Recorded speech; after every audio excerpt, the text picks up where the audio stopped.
It is finally U.S. Open week. Golf's third major of the year is set to take place this week down in Pinehurst No. We are here today to break down our favorite bets for the U.S. Open over at FanDuel Sportsbook, the top DFS plays as well to get you set for this week's major. This is the Heat Check right here on the FanDuel Podcast Network and FanDuel Research. My name is Jim Sonis. I am a managing editor of digital media for FanDuel Research, joined here as I am every Tuesday by Brandon Gdula. You can find him on X at Gdula13. Find his work at FanDuel Research, where he is a senior managing editor. Brandon, U.S. Open week is here. How you doing today? I'm great. I'm excited for this week. Have a little bit of the Scottie nerves just because this is going to be a tough test, and Scottie looks pretty unbeatable.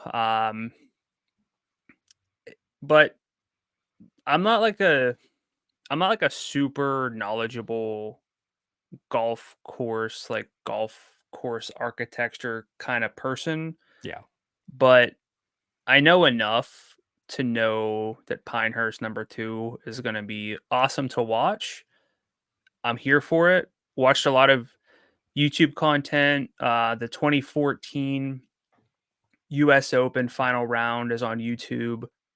It's getting me excited. Don't have the best feel. Feel like this year's been kind of difficult whenever you keep... And I don't even say like we're betting against Scottie, because we're not. We point out that he's very, very close to value virtually every week, but when he wins, nobody else wins, and that makes it a little bit difficult. So I feel like I'm a little bit on my heels, kind of trying to play some catch up, a little bit off balance, playing defense, something like that, whatever analogy you want to use. But it's going to be fun either way, even if it feels like Scottie's going to. I've got a treat for you, Brandon. You don't got to worry about Scottie. FanDuel Sportsbook has a market where you can bet the winner without Scottie Scheffler. If you want to jettison him off this planet without him getting arrested, like, you can. So I understand where you're coming from. I feel it too. Like, I'm curious how our win picks for at the end of the show would look differently this year if it weren't for Scottie, because like I had Morikawa last week, I think, and he finished second. So like, how different would things be if Scottie Scheffler were never born, kind of thing. So I am curious about that. And I understand why you're demoralized. But Brandon, it's important to remember that this is our first major with Xander Schauffele being a major winner. We get all the live guys back in the field this week. Some of them are kind of, I think, a pretty good course fit for Pinehurst as well. We get the bet Wyndham Clark at 80-1 narrative, no longer in play, by the way. He was 80, back down to 75, so people know about the narrative. So, like, I think there's just a lot of fun stuff for this week. So even if Scottie does wind up winning, I think it's going to be a lot of fun to watch, but I understand where you're coming from is at the same time. Yeah, like that. None of this stuff about Scottie is impacting my excitement. Mm-hmm. I love watching greatness in sports. I think that's one of the... I feel like you either like individual greatness or you like sort of parity or team success. Yeah. And like watching Luka Doncic in the NBA Finals, like, give me that over a well-rounded team or having the best team win out. I want to go see someone look unstoppable. I love still watching be down Scottie. 2-0. Yeah. Yeah, sure. But give me that. Look, I've appreciated Xander finishing top 5 every week, being great, and people are just kind of overlook it because the wins weren't there. But we either get another Scottie win, and then we're looking at, it's hard to have that historical context too. And again, I just mentioned I'm not like a huge golf course architecture guy. Like, we both, I don't want to speak for you, but we're both relatively recent in the golf world. Like, what, 7 years? Yeah. 7-8 years. Like, that's not that long. We missed like the peak Tiger stuff. Even like, I mean, we had like Dustin Johnson as like the world's best golfer. Jon Rahm. Yeah. Jon Rahm, Brooks, like we've been there, but it's still relatively recent. So like, I don't have the best context for Scottie historically, but if he gets another one, if he gets a non-Masters, like, then he's kind of my Tiger Woods, even though I'm like of the age where Tiger Woods should be my Tiger Woods, but because I didn't grow up on golf, Scottie's becoming my Tiger Woods. But my also childhood hero, Scottie Scheffler. Yeah, exactly. But like, I also think it's It's in the chuckle zone where you watch Scottie golf and just kind of laugh to yourself at this point, which is fun. I think personally that's pretty enjoyable. So we're going to break down how to view Scheffler in this week's field. He is plus 280 to win a FanDuel Sports. We'll talk about our thoughts on Scheffler. We'll break down the betting values we like. Maybe we want to go to the winner without Scheffler market for some of those, and then talk about our favorite DFS plays on FanDuel this week as well. But first, a reminder to make sure you're subscribed to the FanDuel Research Podcast feed wherever you get your podcasts, because we are here each and every Tuesday breaking down our top bets and DFS plays for that week's PGA Tour event.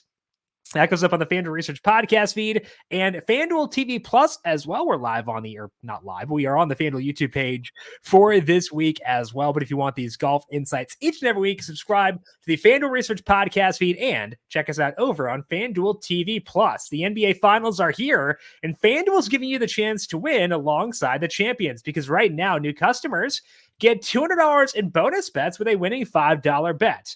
That's $200 to use on same-game parlays, live bets, and so much more. There is no better place to bet all the finals action than America's #1 sportsbook. Just download the FanDuel app and take a shot at an extra $200. FanDuel, official sports betting partner of the NBA. Must be 18 plus in DC and 21 plus in President select states. First online real money wager only. $5 first deposit required. Bonus issued as non-withdrawable bonus bets, which expire 7 days after receipt. Restrictions apply. See terms at sportsbook.fanduel.com. Gambling problem? Call 1-800-GAMBLER. Visit FanDuel.com/RG in Colorado, DC, Iowa, Kentucky, Michigan, New Jersey, North Carolina, Ohio, Pennsylvania, Illinois, Tennessee, Vermont, Virginia, and Wyoming. Call 1-800-NEXT-STEP or text NEXT STEP to 53342 in Arizona, 1-888-789-7777, or visit ccpg.org/chat, Connecticut, 1-800-9-WITH-IT in Indiana, 1-800-522-4700. Visit ksgamblinghelp.com in Kansas, 1-877-770-STOP in Louisiana. Visit mdgamblinghelp.org in Maryland, 1-800-GAMBLER.net in West Virginia. Hope is here. Visit gamblinghelplinema.org or call 800-327-5050 for 24/7 support in Massachusetts, or call 1-877-8-HOPE-NY or text HOPE-NY in New York. Let's take a look now at the U.S. Open. It, of course, is at Pinehurst #2, which is 7,543 yards and a par 70. This course last hosted the U.S. Open back in 2014. Since that time, they had switched to Bermuda grass from bent grass back at that time.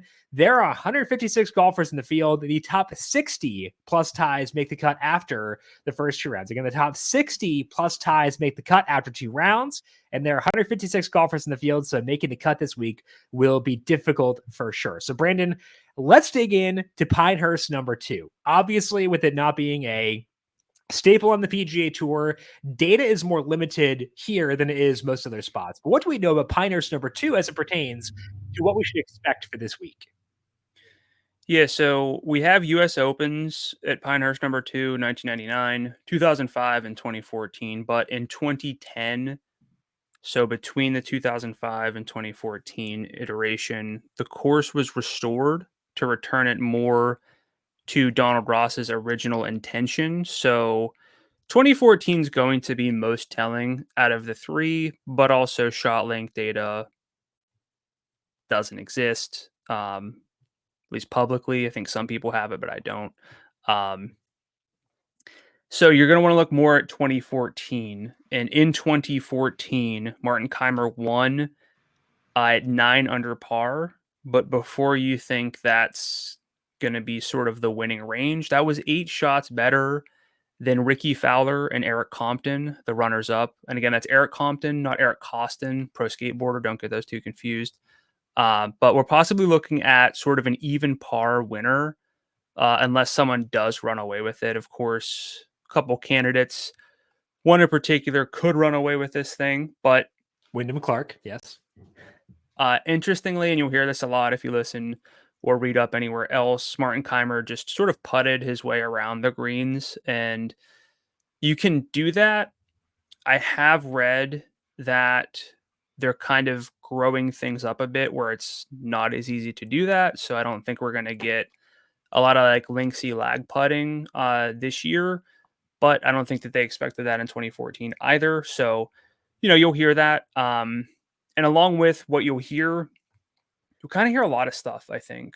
And I'll get to that here in a second about how this course might play. But in terms of that, like restoration, the fairways were widened and they removed rough, but you're going to have a lot of sandy areas. You'll hear wiregrass probably a million times this week. Basically, the native areas. Just do yourself a favor, go to YouTube, pull up some content of Pinehurst No. 2 to get a feel for it, because trouble looms, and the difference between just kind of having a fairway bunker shot and having to just punch one out of some wiregrass, a shot here, a shot there, could really depend. Whoever wins just might not have a bad break this week. I'm not saying like that's what it's going to come down to, but that stuff is going to matter and add up. And even though, it's a long course yardage wise, they don't have as many sprinklers. It's going to play firm and fast. So it's going to play a little bit shorter. You're going to get more rollout, which is still kind of tricky because you don't want to roll out into those native areas. It's going to be kind of chaotic, and I'm here for it, especially coming off of that PGA Championship. I'm ready for par being a great score again. Not allowed to complain about it, Brandon. If we no, like I understand the gripes with Valhalla, but no, me too, because I bet Xander too. We're not allowed. We have to praise it as being the best major of all time. Like that's just the rules. I'm sorry. Look, I mean, everyone had a chance to play that course the same way, aside from, I guess, technically Scottie, who got arrested. It was even for everyone else. Yeah. It was even for everyone else, and Xander ended up winning. But if you go hole by hole here, lots of long par fours. They average around 460, so about 30 yards longer than average for the par fours. 7 of them are 470 plus, so it's going to be kind of unrelenting. But again, you can get some rollout. I think it's just going to be a really demanding test off the tee with pretty much every tee shot. The greens are a bit larger than average, 6,500 square feet. PGA Tour average is around 6,000 square feet, but these are going to be hard to hold. Again, please pull up some footage and see what it means to miss by a couple feet and where you might end up. Iron play, you might think then is sort of irrelevant, but really there's going to be an emphasis on iron play.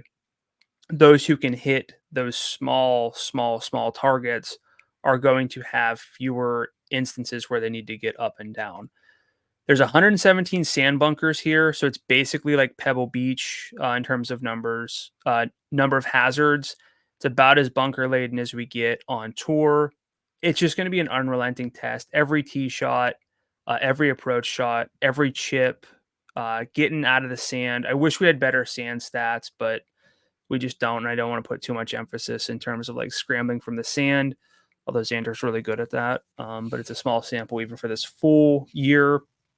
It's even harder for like fairway bunkers. The samples are just really small. But yeah, in terms of key stats, like I kind of need to see everything. If you have like a glaring weakness, I'm a little bit concerned. But strokes gained approach is my number one stat as always. I'm not going distance or accuracy. I'm going strokes gained off the tee. I want to see the ability to put it in play when you need to or gain distance when you need to. I want strokes gained putting, and I also want strokes gained around the green. They're not all weighted here for me 25% equally. That's not how I would do it, but they all matter. The real key variable here this week, and I think that the one that you'll hear a lot of different opinions on, is around the green play. Golfers are going to miss a lot of greens. And yes, getting up and down, chipping it close is going to be important, but you don't want to overlook and assume that golfers will miss greens in regulation, and therefore you can take weaker iron players who would then have to rely on their around the green play. Golfers who gain greens here are going to have a huge leg up. So it all matters this week. It's a major. This is going to be a great test, and I couldn't be much more excited.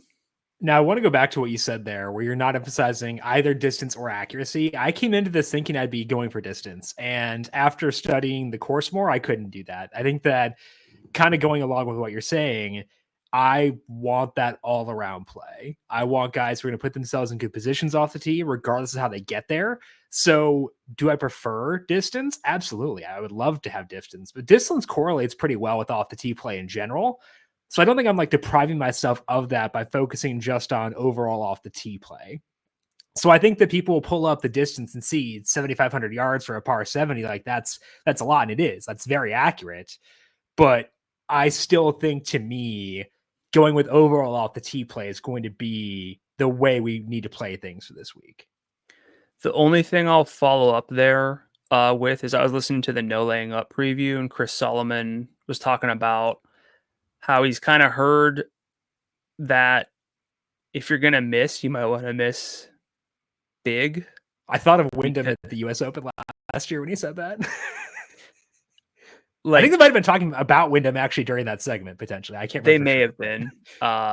But missing big and maybe having some of that, the native areas being a little less convoluted, the farther away from the fairway, that could be an angle that brings so up. Are we stacking like Spieth, Sahith, Wyndham? Like, is that the stack we're going for here?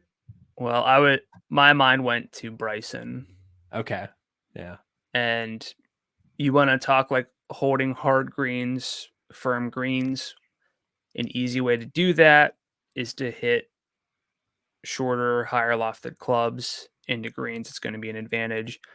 I think like super distance could be a key here. It's not going to be the only thing that matters, but I could see a lot of different types of golfers kind of levitating toward the top if their game is on. Someone like a Siwoo Kim could just chip his way to par after par after par. Bryson could just bomb it, get out of trouble, have short clubs in. I think a lot of golfers are in play this week unless Scottie just goes out and wins it. Bryson this week at a press conference said that his 8-iron is 205 this week. So yes. And like this course is another one similar to Valhalla where there's a lot of long approach shots. So that'll be a pretty prominent club for Bryson for this week. Obviously, we're not going to dig back to 2014. What? Just long approaches with your 8-iron. Oh, yeah. Yeah. Bananas. Obviously, we're not going to dig into 2014 because that's a long time ago. We don't care about form from back there. But you did pull up past U.S. Open history. Obviously, a lot of tough courses in there, a lot of spots that do tend to favor distance more so, or long courses in general as well. But what'd you find as far as golfers who popped when you dug into past U.S. Open history? Yeah, if I look at total strokes gained over the last 5 U.S. Opens, it's gonna reward volume and success. So golfers without a lot of starts aren't going to really make this, but that's what I'm looking at. Typically, U.S. Opens play similar. That's not always the case, but number one on that list is Rory McIlroy. He's got 5 straight top 10s at U.S. Opens after missing 3 straight cuts before that. He won in 2011 at Congressional. Did play here in 2014 and finished T23. Jon Rahm is next up on this list. He's got 5 straight top 25s, 1 in 2021 at Torrey Pines, but he's dealing with basically like a blister on his foot. He said he got infected too, which is not great.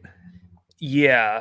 I'm not 100%. I don't know if anyone's necessarily 100% sure what he's dealing with. But I just wanted to kind of float that out there because he's always in play. Like, as we're talking about here, he's kind of always lurking in these U.S. Opens, but I don't know after withdrawing last week in Houston on the Live Tour if the health is enough to push you away. For me, it is. Haven't really seen enough with Rahm in the first place.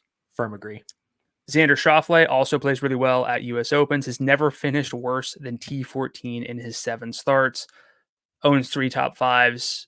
Maybe the lid is lifted with his PGA Championship win. He is clearly, just inarguably, data-wise, the second best golfer in the world over the last really 6 months, 12 months, whatever. behind someone else who's played U.S. Opens well, and that's Scottie Scheffler. He started his U.S. Open career missed cut, T27, and missed cut, but since 2021 has finished T7, T2, and third.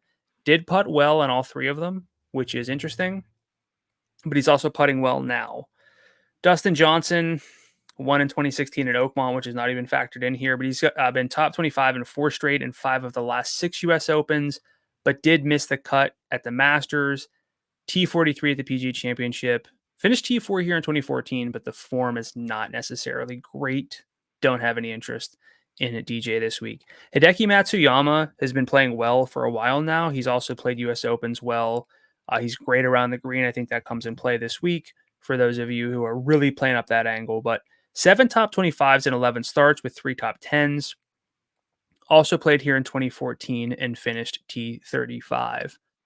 Colin Morikawa doesn't necessarily jump to the forefront of your mind for like U.S. Opens, which typically require distance, but he's played well.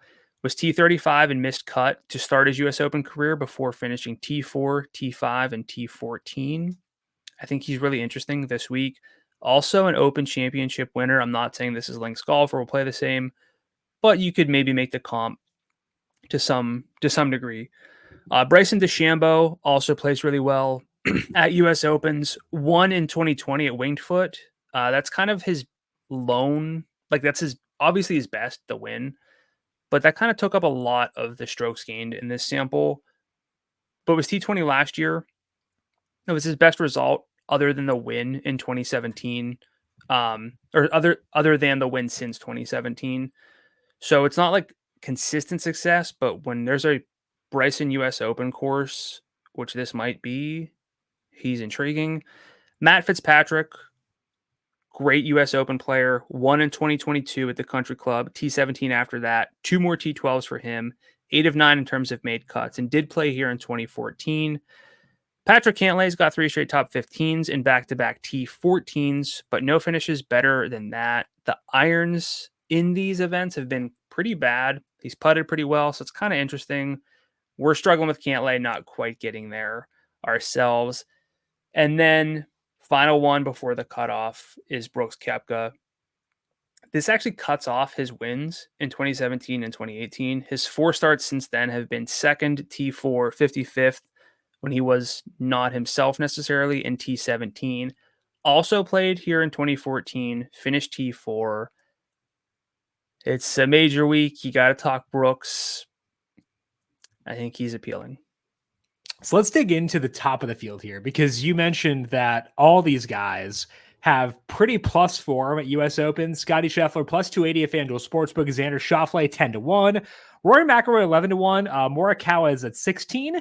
DeChambeau 20. Brooks just shortened to 20. That's a bummer. But all those guys are golfers with plus history in U.S. Opens. So let's start with Scheffler plus 280. Fair value to you? How are you viewing him for this week specifically? Plus 280 is aggressive. He was plus 320. I have him around plus 360. We've had this conversation for about 3 or 4 months now. It feels like just because a golfer is really short doesn't mean he's a bad value. He's been much better in terms of value than he is this week at plus 280. I can't get there. This is really the first week that kind of comes to mind where I couldn't necessarily consider him at a number this short. Are you feeling the same? Yeah, and I think that going back to your numbers, you see a deal of plus 360, which puts his implied odds at 21.7%. His implied odds at the current number of FanDuel Sportsbook are 26.3%. That's a pretty big gap. And I think that's important because if we're talking about this like market, if you're talking about the alternative one, oh geez, I've got this full thing open. Oh man, scroll down. Okay, so show less. Okay, if you're talking about the winner without Scottie market, I think that's a more appealing market when Scottie is like fair, like even with where he should be. Here, he might be a bit overvalued. So I think that actually makes me feel more okay about diving into other guys. I did bet Xander earlier on this week when he was 12-1, 10-1, can't quite get there myself. I think it's fair, but can't quite get there. Rory, I've tried to buy into Rory a couple times. It has not been super successful. I know this is a distance course, but I think I'd rather go with other guys who do have distance than Rory personally for this week. So with where things stand right now, I'm not betting any guys at their current odds. Again, I was okay with Xander at 12, and I'd be okay with him at 11, but at 10, can't quite get there. So I think with where things stand now, Brandon, all three of the top three are stayaways for me. How are you viewing those three guys? I will bet Xander. I would bet him at 10-1. I have him plus 870. Okay. He is pretty impeccable. I know we're not getting the, he can't win a major, he can't win at all kind of bump. I would just monitor that. I can't imagine it'll get shorter. If it does, I'd honestly be a bit surprised. I think we'll see the Rorys. I think we're going to hear a lot about Colin Morikawa. Probably Bryson and Brooks will get some attention, by Thursday. I think this is a fine week to sort of take a little bit of a wait and see if you're not feeling great about anything at this point. But of the three, Xander is still a green light for me at that number. Rory, I let the data do the talking, and if I do that, I still think he's overvalued, but tell me you can't see Rory in the Wiregrass just making triple and then backdooring his way to like a T4 non-competitive. Like he was the best, he's the best player in the field, but had one or two, unnecessary triples, and then it's just enough to sort of keep him out of contention. I mean, I think that's part of why I can't get there this week, despite liking the way he I like the distance. I just don't think at this specific course I want to get there. I agree with you that Xander's the best of those three. You're a bit higher on him than I am, but if he lengthens to 11, I'm fully in at that point. Let's talk now about current form. Talk about the golfers entering with the best form right now among the, I would say, non-studs. So looking at the non-studs, Brandon, who has the best form entering this week? Yeah, there are 8 golfers below 10,000 on FanDuel this week in terms of their DFS salaries and gaining at least 1.5 true strokes gain per round over the last 3 months, according to Data Golf. There are a lot of notable names below this list. You just can't read them all. It's a major. Golfers are here largely because they're playing well. But I got 8 I can shout in quick succession here. Your boy, Dean Burmester, 9,100 is his salary. He's at a 1.91 true strokes gain per round. Got minimal shot length data because he's a live tour player, but was T12 at the PGA Championship with great approach play, tons of distance, kind of fits that archetype if you're going all out for distance and just ball striking and saying it's going to be too hard to chip and putt anyway, so it kind of levels things out. You can kind of make that case, and I'd hear that. You could also say everyone's going to miss the green, so you have to be really good with your short game. I could see that too. I'm kind of looking for everything, so I'm not really taking one of those two extremes. Russell Henley just above that at 9,200. He's at a 1.82 true strokes gain per round. Was T27 at Memorial. He's got positive strokes gain approach in 6 straight measured events. Not long off the tee, but very accurate. I think that works for him. He's also played U.S. Opens pretty well, so I don't want to discount him just for being short. Corey Connors, 9,300, a name I've been struggling with a little bit. Makes a lot of sense, hits it far enough, hits it straight enough. One of the few guys who does both of those pretty well. T26 at the PGA Championship, 6th at the Canadian Open, T20 at Memorial. The putting, the short game, just it's fair to question where he could get into problems, but hasn't lost strokes gain from approach since the Open Championship, which is 19 straight measured events, which is sick. Christian Bezuidenhout, his salary's way down at 8,200. We've liked him for a while now. Gonna keep going back there for him. 4th at Memorial to give him 8 top 30 finishes in his last 9 starts. The lone exception being a missed cut at the PGA Championship, but I'm okay with that, especially at a salary of 8,200. Sahith Theegala, 9,400 is that salary. 1.60 true strokes gain per round. T12s at Memorial and the PGA to bookend a missed cut at the RBC Canadian Open. Could definitely see him getting into a lot of trouble off the tee, but also see him making some hero shots and sinking long putts on these double breakers. But I can't necessarily be as high on Sahith as I want to be because I do worry about the amount of poor lies he might be facing off the tee.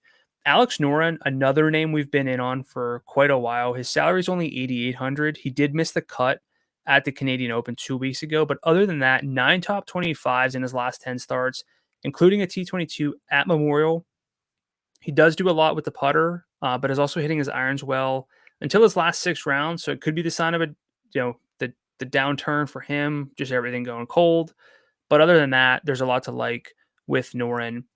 Billy Horschel's also been playing well. His salary is only $8,100. Won the Corrales Punta Cana, then T52 at Wells Fargo, T8 at the PGA Championship, T24 at Charles Schwab, and T15 at Memorial. Putting really well, but kind of also okay tee to green in that span. Very low salary. Don't mind him at just sort of a really tough setup. And then we have Sepp Straka, who kind of discovered last week again. Our guy Sepp, 8,700. He's gaining 1.52 true strokes gained per round in this 3-month sample. Consecutive T5s at Schwab and Memorial after missing the cut at the PGA with great irons, but a bad short game. T16 at the Masters. Very accurate off the tee as well. That might not be the key to success. You might need to just hammer it. But I think being accurate and hitting some approach shots from the fairway, probably not the worst thing this week. So Sepp Straka rounds out the list for me this week. There are a couple of guys on that list who kind of fit the same mold. You're talking about Straka, where not the biggest distance guys, but can do a lot elsewhere. Those guys being Russell Henley at 92, Christian Bezuidenhout 82, Alex Noren 88. All those guys are guys we've liked for a long time because they've got good irons and they can putt at least a bit. So of that grouping, Henley, Bezuidenhout, Noren, and Straka, who are you most willing to forgive for their downsides, potentially bet in non-outright markets specifically, or potentially focus on from a DFS perspective? The two that I would rate that's 4 names. Yeah. I'd go Henley and Straka for sure. Yeah. I'm okay with Bezuidenhout and Noren, more than okay with them. But if I'm picking two, it's going to be Henley and Straka. What about you? Yeah. I like Straka a lot. So pretty in on him. Henley, I for some reason just haven't been able to click the button as much. I do think he qualifies as being a more of a for me for DFS. So I'm okay there. I'm a little bit higher in Bezuidenhout, I think, than you are, which is not a surprise, I don't think. But I'm honestly broadly okay with any of them except for Noren. I'm more wishy-washy on. But I think that all three of Straka, Henley, and Bezuidenhout, all guys I'd be very okay with in general this week. Like Bezuidenhout's a guy I'll talk about in the betting section as well. So in general, that's a grouping that I'm very receptive to just because I want really good overall play, even if it is at the expense at times of some distance off the tee. Yeah. I mean, there's a big salary gap too with Bezuidenhout, so that's part of it. But Henley, I think, has done enough to make me not that worried. Mm-hmm. He's finished 14th, missed cut, 13th, 25th, and 27th at his recent U.S. Opens. Mm-hmm. So 4 top 30s in 5 starts with 1 missed cut. Yeah.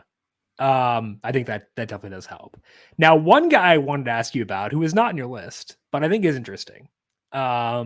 This golfer made an equipment change at the Masters, changed out his putter, and at the Masters, he lost 1.37 strokes putting per round. He sucked on the greens. However, that was his first event with a new putter. Since then, this is per Data Golf, their true strokes gained, plus 0.07, negative 0.19, so barely negative, negative 0.05, so barely negative, negative 0.08, and then plus 0.62. Any interest in Tony Finau this week? Tony Finau betting odds, I believe, are 60-1 at FanDuel Sportsbook. His salary on FanDuel is $9,900. I was kind of hoping for a longer number on Finau, and I think we might have had a longer number earlier on this week, but I have not been on Finau for a long time, which if you're a long-time listener of the show might be surprising given we've been on Finau for almost a decade at this point. I'm willing to slowly turn back his direction. Where are you on Tony Finau, given the putter is less poopy than it was before? I'm okay with Finau. I think the real question is, so are we talking like DFS betting? What are we talking here? I want to find a way to get a financial exposure to Tony Finau. What's my best route? I don't know if it's all there right now for him to go out and win it. I think this is a really demanding test. Although he has played well at difficult courses over the last 2 calendar years. I tried to pull that up. The putting itself is really bad in these difficult setups, but tee to green, he is 11th at basically the toughest courses over the last 2 years. I just don't know if I see Tony Finau hitting out of the native areas and just getting up and down constantly. Yeah. I hope he does. It'd be awesome. I just don't know if this is necessarily the setup where I see the best coming from Tony Finau, but that's also a little bit unfair because I did just say that he, plays well in these tougher setups. Specifically, the irons are there. That's not really what I doubt. It's more the creativity when he needs to. I like. Would you be thinking top 10 for him? Is that kind of what you're looking at? Or are you looking more DFS? I don't know. I want to find something because I believe, as you know, in most relevant samples, I think that his most relevant sample on his key weakness has been getting better over a small sample. So he's plus 450 for a top 10. It's a little short. Top 5 Finau is 11-1. Maybe that's the better route potentially. But I'm going to be looking into Finau for a bit. And if I find a market where Finau looks pretty attractive, I will be very willing to fire there. I've not found that yet. I have not bet Finau in any way this week, but I'm going to keep my eyes open and try to find a way to get exposure to Finau this week, I think. Matt Fitzpatrick at 10,000 or Tony Finau at 99?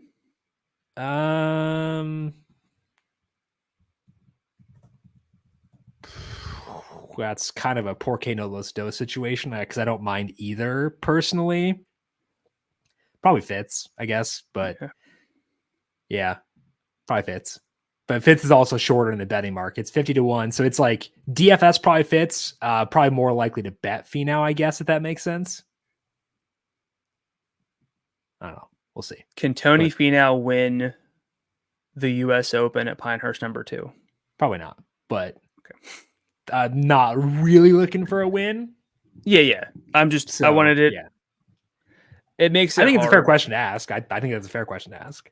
That's why I've not bet like a lot of the guys we talked about before, like the outrights on Henley, Bezadenhout, guys like that. It's more so other markets, which we'll discuss here in a second. But first, weather for this week looks awesome. If you're in the area, kudos to you. Congrats in advance because there is no wind the first 2 days. There is minimal wind over the weekend. Like the chart on Weather Underground is messed up because like I was like, oh man, it spikes on Saturday, 8 miles per hour because it does not get any higher for the entire week. So glorious weather across the entire weekend. Let's take a look now at the betting markets over at FanDuel Sportsbook and talk about our favorite outrights for the U.S. Open. Brandon, let's begin things with you. When you look at the outright markets right now, which values stand out most to you?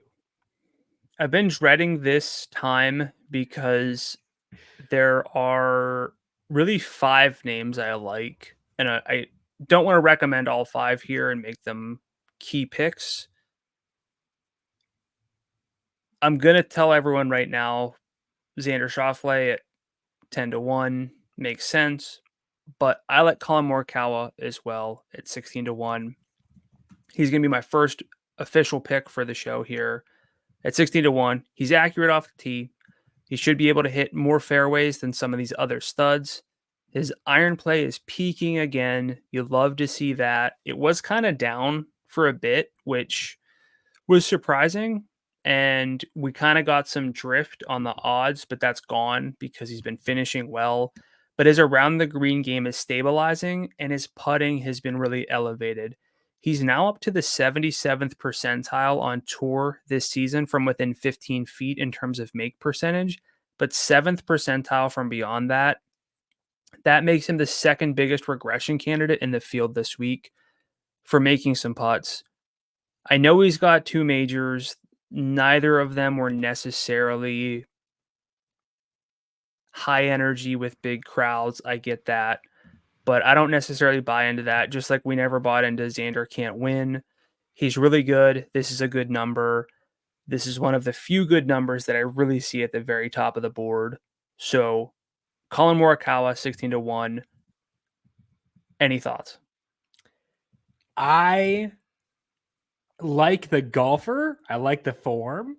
I like a lot of stuff about him. I just don't like the number enough. If you what would it need to be? What's that? What would it need to be? 20. I think like I needed a little bit longer, just a little bit. And like that's probably because I'm just very picky when it comes to these things. I would just need it a little bit longer for me to buy into Morikawa. Maybe 20, maybe 18, honestly.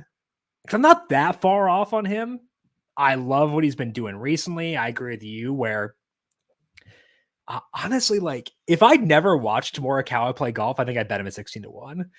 It's kind of like the issue you used to have with Rory where you're like, it's a different issue where like Rory, it was a lot of mannerisms. With Morikawa, it's the shot shape. Like it just, if I never watched him play golf, I would be happy to bet him 16-1, but it puts up like this mental hurdle where I needed a little bit longer to get there. I can see that. I can understand it, but this is, he was third at the Masters, fourth at the PGA. And again, that correlates with a putter change for him mid tournament at Augusta. So like, again, it's the same thing with Finau where like there's a reason why he's ticked up.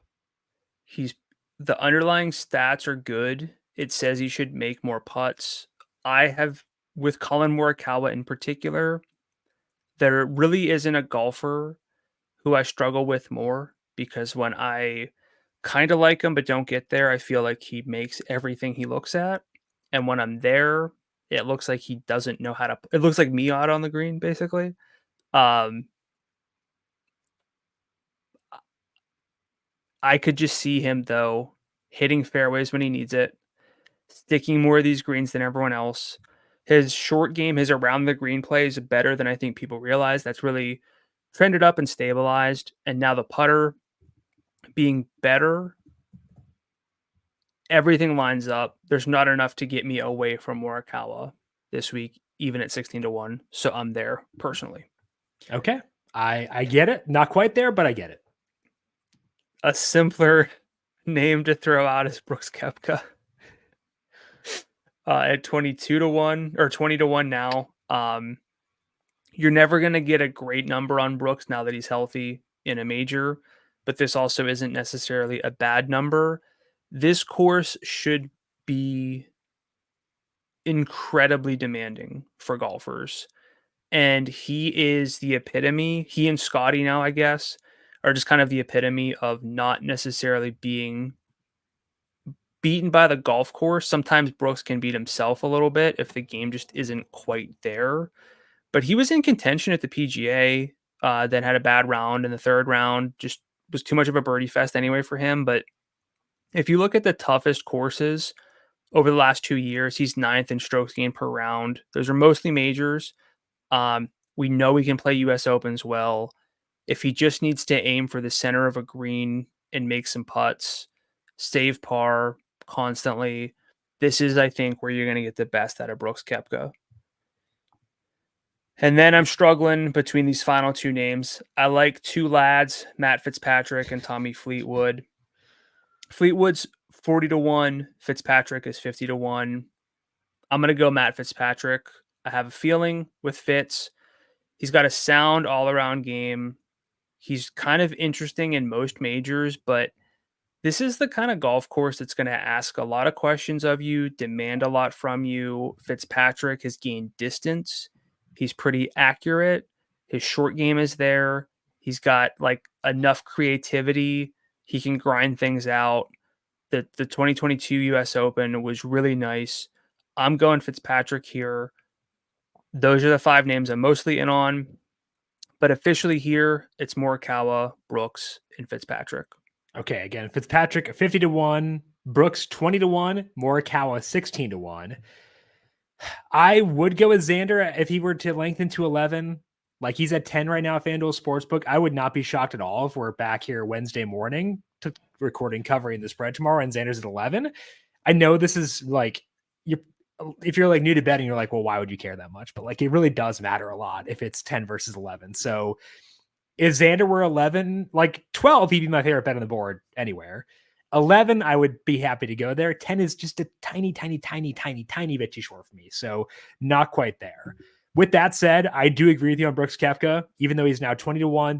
That's shorter than it was, but I think that it's shortened for a reason, and it's pretty legitimate because we know, like you said, did play pretty well early at the PGA Championship before fading there. He's got the distance once again to hang, but also Brooks, I think, is kind of underrated for his accuracy as well. He's a guy who can gain strokes in multiple fashions. So let's say that the rough is super treacherous this week. He can actually still be a guy who can measure up well there.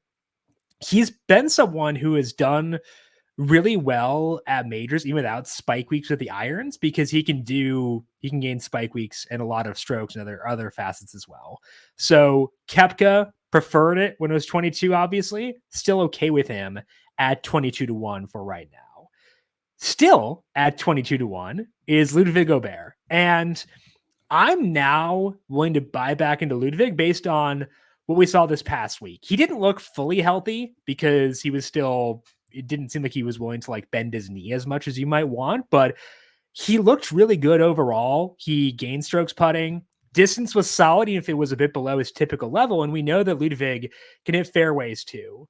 The biggest flaw for Ludwig is the wedges, but he has started to show a bit of upside there as well. So it's getting better.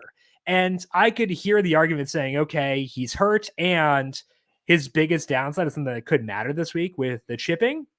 I think it's a very valid argument against Ludwig, but if he were fully healthy right now, I think he'd be closer to the Morikawa range of 16-1 than at 22-1. So I think that that's accounted for in the odds.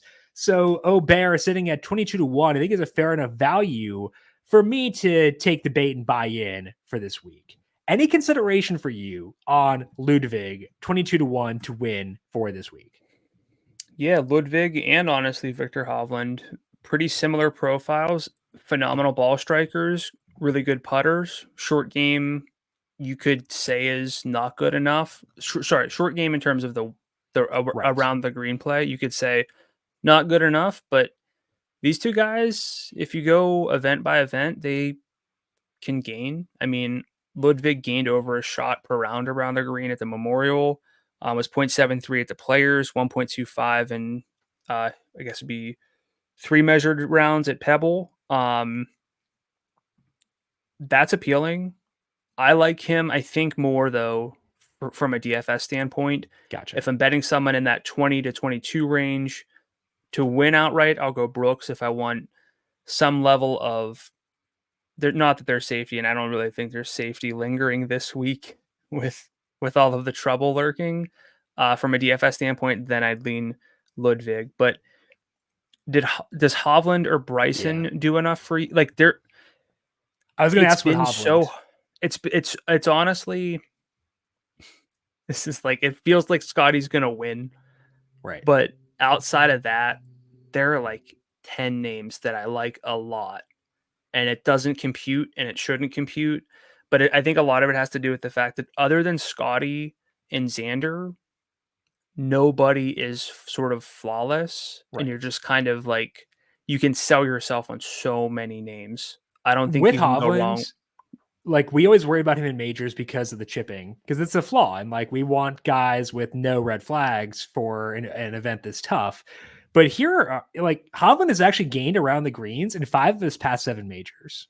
And like he's gained like a decent amount. He's gained at least 0.16 per round in all of those 5 where he's gained.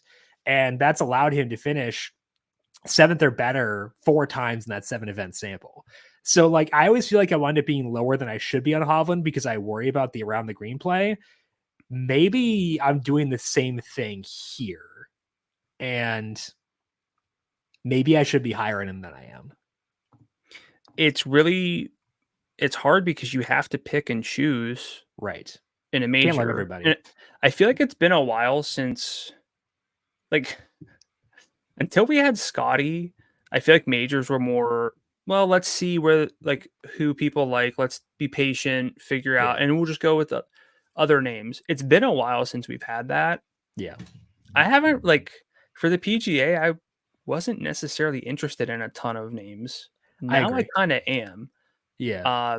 But Hovland, I mentioned like looking up splits for the toughest courses over the last 2 calendar years just to get a decent sample. He's trailing only Scottie Scheffler in strokes gained per round in tough setups. And that's with being 82nd among this field in around the green play because he's such a good driver and iron player and putter. This is, I don't remember a week as difficult as this one to narrow things down in probably at least 2 years. I'm going to circle back to this at the end of the show. I'm going to ask you to pick guys in this range as far as outrights, because I think that they're all in play for it. I firmly believe in the names that I mentioned with Morikawa, Brooks, and Fitzpatrick.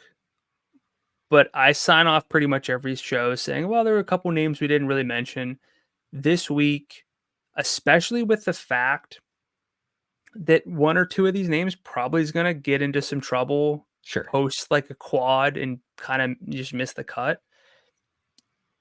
There's a lot of names who stand out. It's really difficult. It is. So let's make it even tougher by talking about the non-outrights as well. So which non-outrights are you targeting this week at FanDuel Sportsbook, Brandon? Yeah, so I want to make sure that I'm not getting sort of out over the skis in terms of potential. A top 10 in this event is probably going to take a lot. One name, though, I think can do that is Russell Henley at plus 550. It's a little bit aggressive. I don't mind if you go plus, I think he's plus 240 for a top 20, thereabouts. But the ceiling is probably higher than you think. If you take golfers adjusted and recency weighted strokes gained per event and a standard deviation and just look at the math, among this field over the last year, Henley's 10th in terms of like what his ceiling is. He's not really priced that way. I like that. I already mentioned the fact that he's been top 15 in 2 of the last 3 US Opens, so you do need a little bit more. Again, I don't mind a top 20, but if you want a top 10 from a non-obvious name, I think Henley makes sense. He's top 30 in approach around the green and putting over the last 50 rounds. 62nd off the tee, but 10th in accuracy, just 118th in distance. We know the distance is not going to help him, but that could also help him avoid a lot of bad lies. I think he could be in a good spot to succeed. He's actually pretty good on longer approaches, 19th in strokes gained per shot over the last calendar year from 100 to 200 yards, according to Data Golf. There's a lot to like with Russell Henley, even though he's short off the tee. Looked like you had something to say.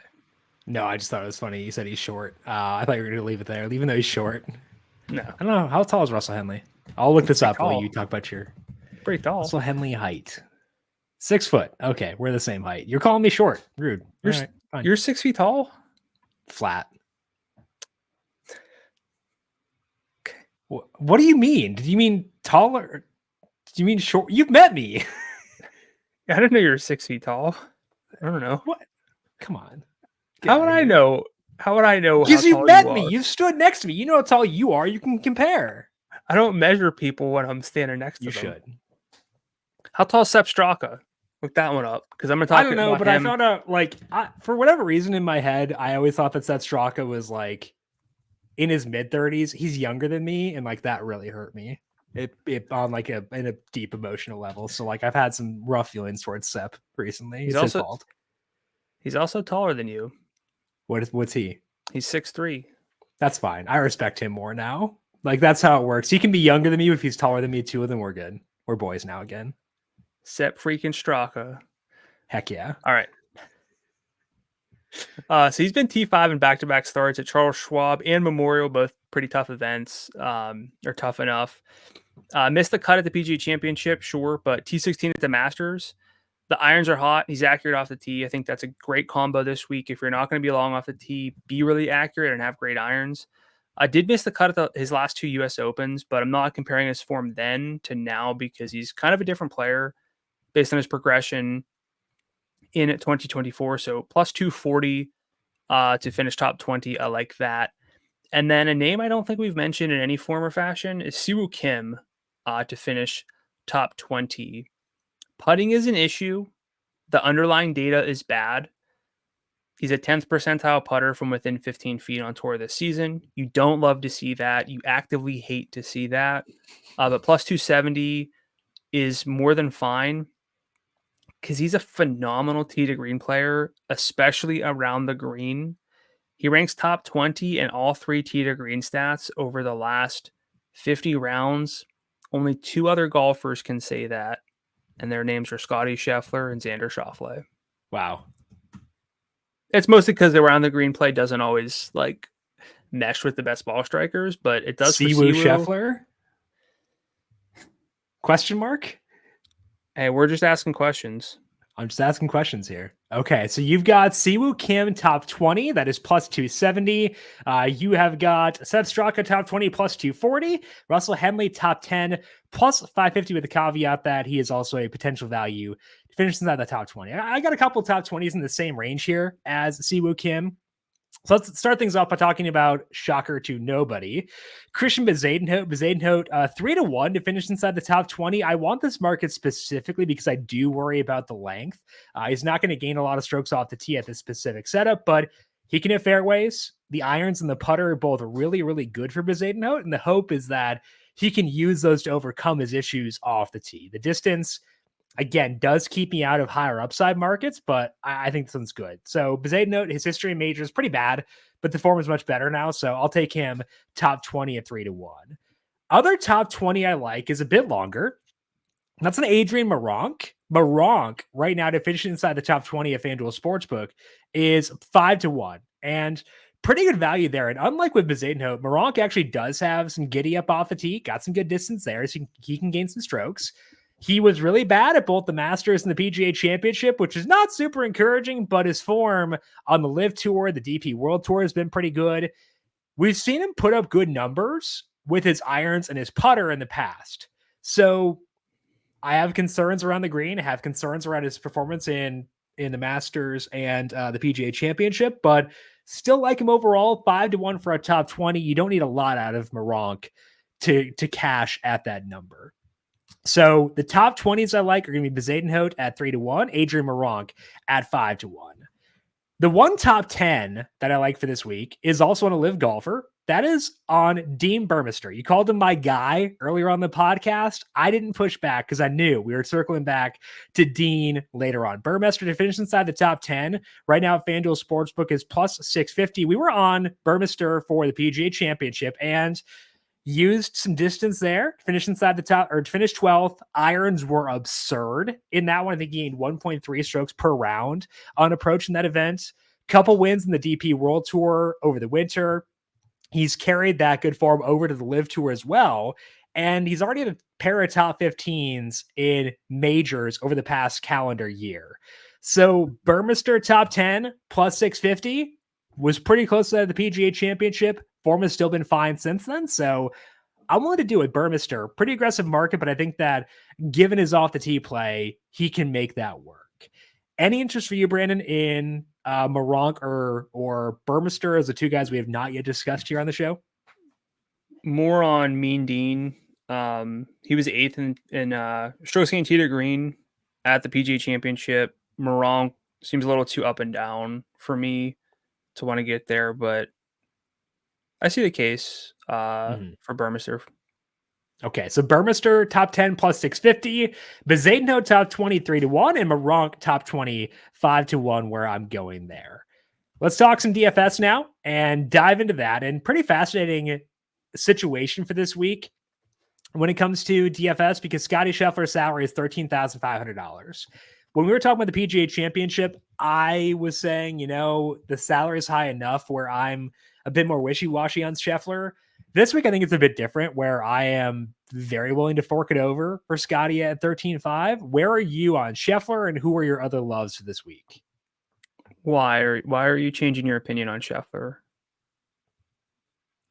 when it's a relatively similar distribution of like win probability? Is it that he's playing even better? Yeah, he's playing better. It's a larger sample on him being like a standout relative to the field. I don't like the 10,000 range quite as much this week as I did for that one. Like, I like Ludwig at 10.8. So I think it's more about like kind of what you were discussing before when you were saying we've got some holes around a lot of guys in the upper range. So like, why not just not worry about those guys and go Scottie instead, where I don't really see any holes right now. Yeah. As much as I love that Xander won a major, you will always have to wonder about Scottie at the PGA Championship at Valhalla. But he's my first love for the week at 13.5 on FanDuel. It's going to be tough out there. I don't really see a way where this does not play very difficult with how the course. Could you hear that? I couldn't tell if you could. I could a little bit. Rosa is a firm out on Scottie. I'm sorry to say. She's staring right at me right now. She's mad about something. I think all-around golf is going to be at a premium this week. There's just no better all-around golfer than Scottie Scheffler right now. There's going to be some carnage. It's going to be a volatile week. So you could maybe make the case that, hey, if he gets into trouble, a couple holes, he's not going to win. Therefore, he got in trouble this past week and just ran everyone back down and won. The consistency itself is too hard to ignore. And the salary is not. The salary's high, but there are enough golfers at lower salaries that I can still get to because it's a major. One of those names is Ludwig at 10.8. He's another love for me. I'm a little bit lower on him in terms of the betting market, but I really like the salary for him at just 10.8. Liked him last week, but I was worried about his health and didn't get there. I think he showed us that he's good enough to go with the T5. I did miss the cut at the PGA Championship, but not going to hold that against him while he wasn't very healthy. Hits it far, hits it straight, elite iron player. And he's actually one of 4 golfers in the top 15 in both strokes gained off the tee and approach over his last 50 rounds, joining Scottie, Xander, and Victor Hovland. I know the wedges are a little bit of a concern, but the salary is quite there for me. If I don't play Scottie and I get to Xander as my top guy, Ludwig's probably going to be a place I look pretty often. Are you trying to jam in Ludwig with Scottie? Because that leaves you with 89.25 left per golfer. I think you can make that work. You can. Or do you want to go more balanced after you put Scheffler in there? I kind of like some balance with a Tommy Fleetwood or another love of mine, Matt Fitzpatrick. I already laid out the case for why I like Fitzpatrick to win. Again, just great all-around game. Think he's going to be able to figure out this course. Played here in 2014, way back. He looks very young in the footage, but I know he's the type of golfer who will learn a lot from that. Getting some practice rounds in, I think he's going to be ready to go. From a DFS standpoint, 10,000, very, very fair. Love to pair him with Scottie Scheffler this week. Another love of mine is Russell Henley at 9,200. Talked about him a lot already, but sure, he's not long off the tee. We learned what his height was. I think it was 6 feet tall. I wish I remembered for the bit, but already purged that from my memory. But 2 top 15s at his last 3 U.S. Opens. Really good approach through putting profile for him. A lot of consistent finishes, including majors.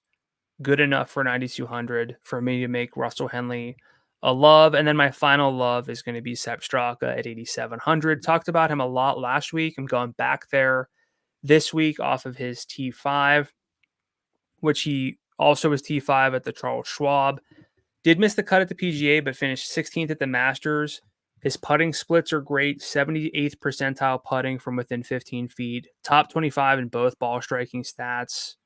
Not worried about the missed cuts at the U.S. Opens in the past because his form is just a lot better than it was back then.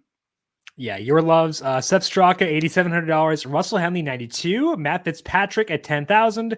Ludwig Gobert at 10,800. And Scottie Scheffler at 13,500. I have 3 loves. 2 of those overlaps with you. One of which is Straka, $8,700. He's had a couple of top 10s.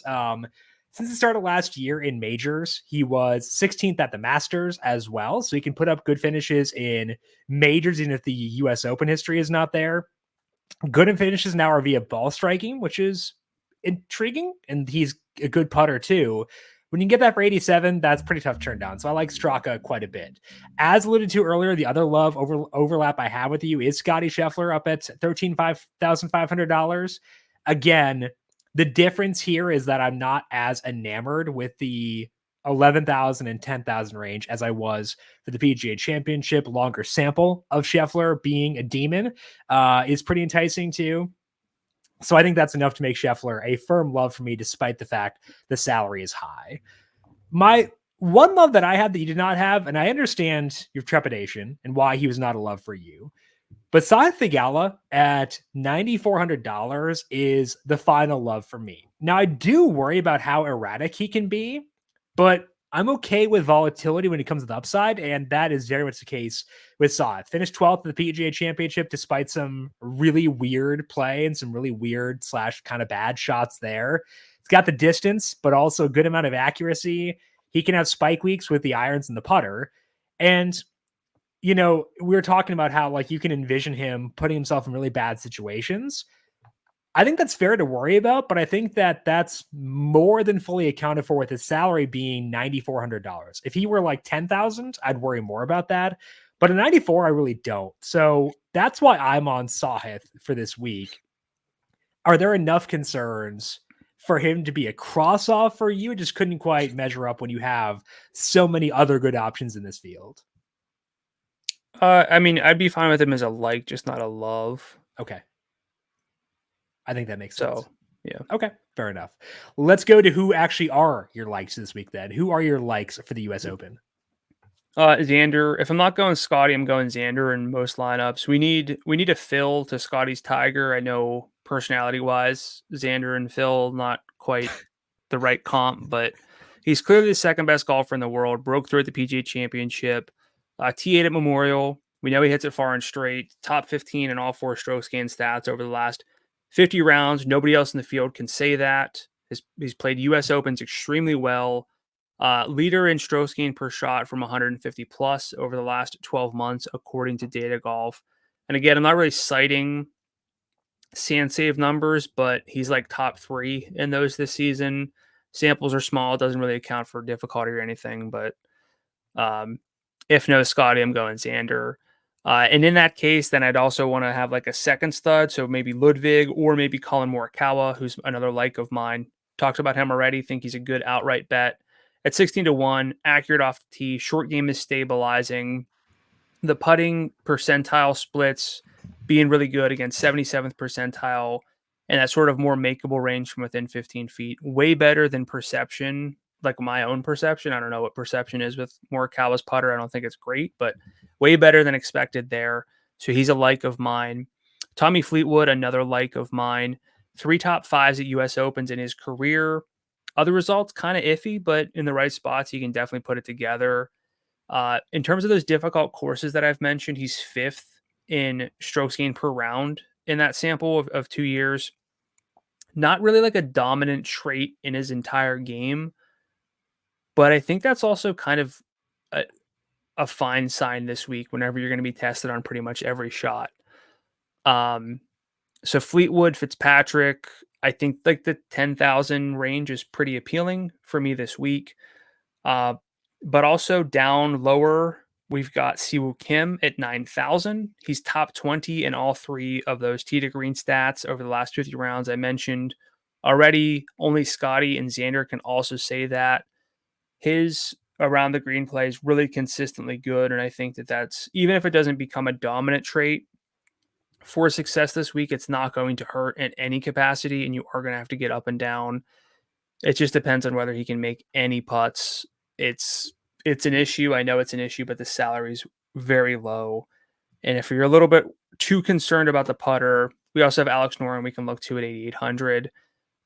This one's kind of subjective, this like cutoff, but only 7 golfers in the field are top 60 in all 4 of those strokes gained stats and have at least 30 shot length rounds over golfers' 50 most recent rounds. So that's basically a way of saying like he's not phenomenal, he's not flashy, but he's really well rounded. And for 8,800, you can kind of get a lot out of Noren if things are kind of clicking, and he's got multiple ways to get out of trouble. So Noren at 88, Siwoo Kim at 9,000. You could talk to me about like Burmester, of course, Russell Henley. I think there's a lot of ways you can get to a Scottie Scheffler this week without really going bottom of the barrel.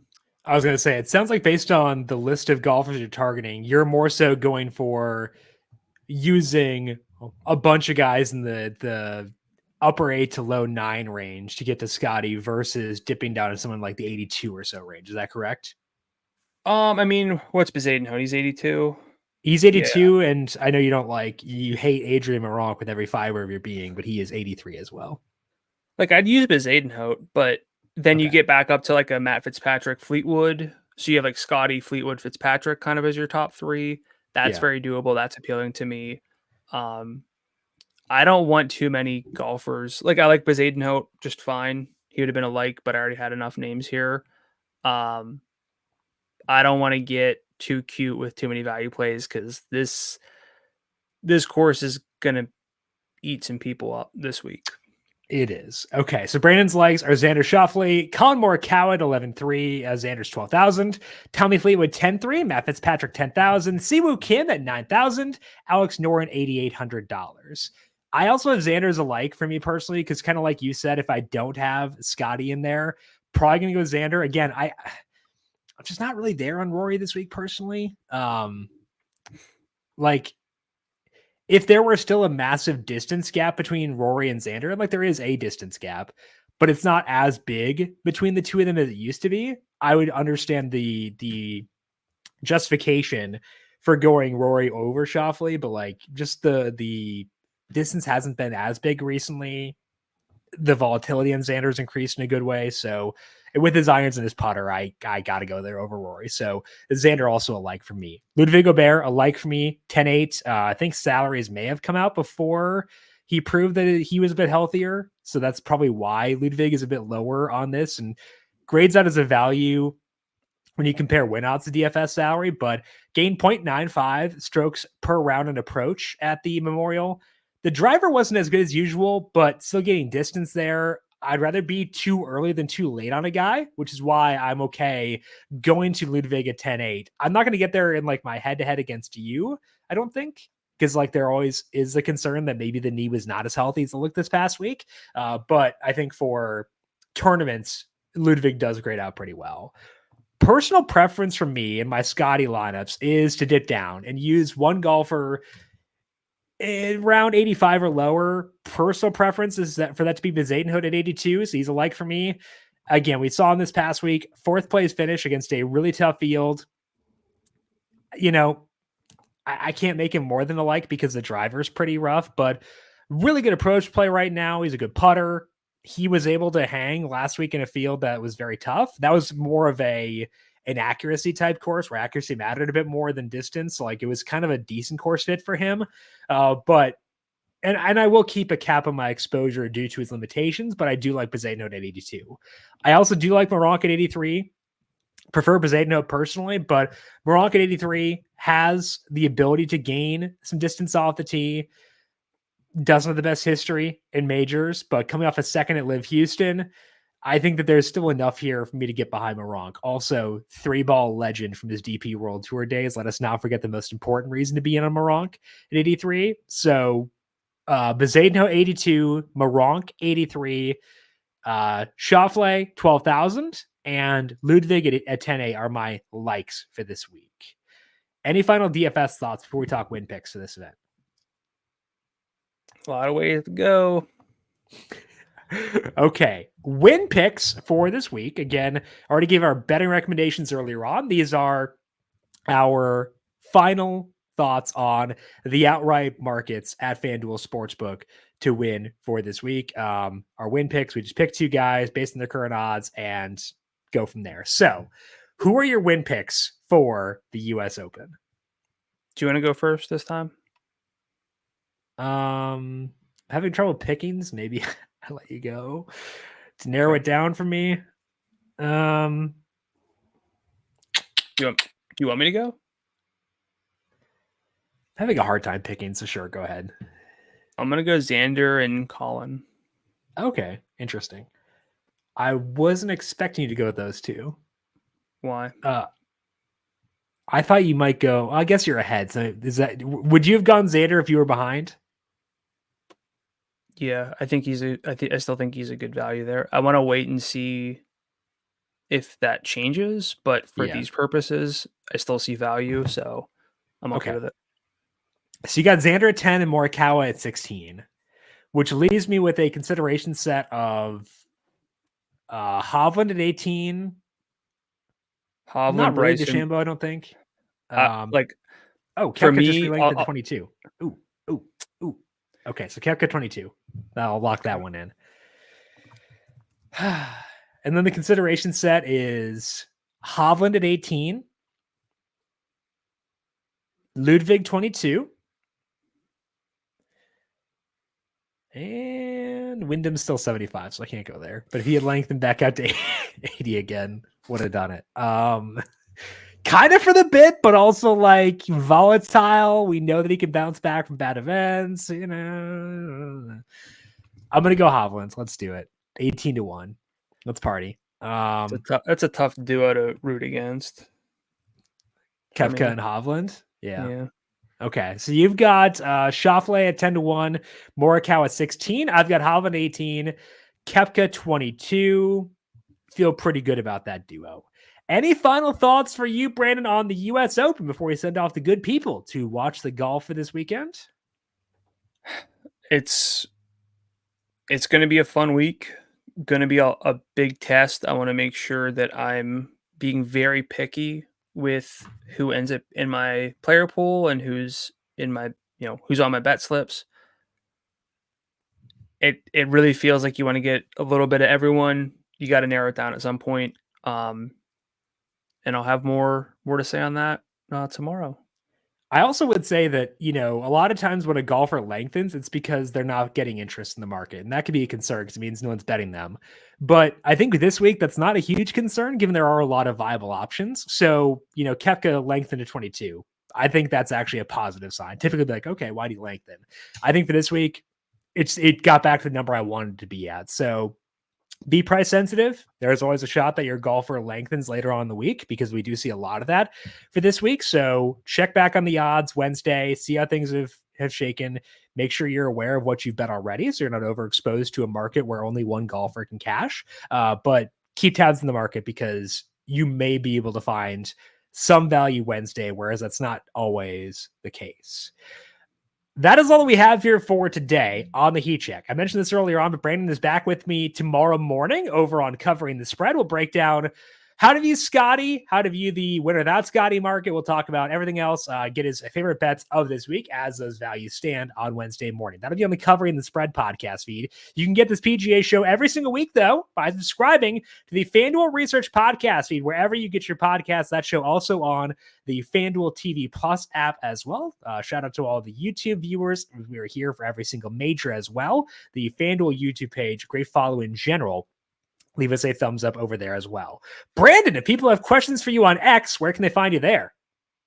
I'm at Gdula13, GDULA13. And I'm on X at Jim Sonis. You can also find FanDuel Research on X at FanDuel Research. Want to thank you all for tuning in for today. Good luck to you with your bets and DFS lineups for the U.S. Open. We'll talk to you once again next week. This has been the Heat Check right here on the FanDuel Podcast Network.